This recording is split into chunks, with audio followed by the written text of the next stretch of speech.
บ่ฮู้หนุ่มสาวภาคสู้สุดเอ็นดูผู้หาลมเอ่ยสายลมเบาเบา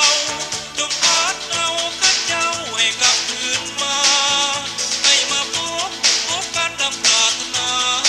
แล้วลมอย่ามาพัดให้พากจากกันแล้วลมอย่ามาพัดให้พากจากกันแล้วลมอย่ามาพัดให้พากจากกัน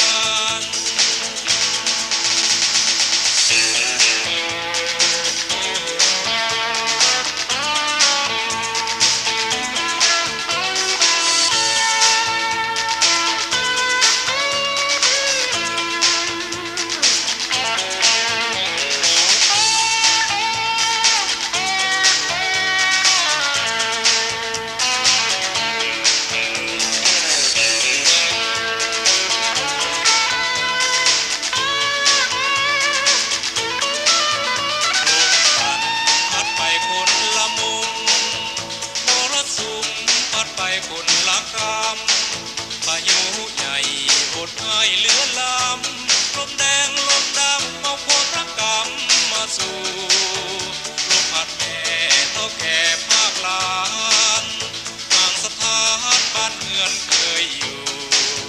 เมียให้ผัวก็ไปบ่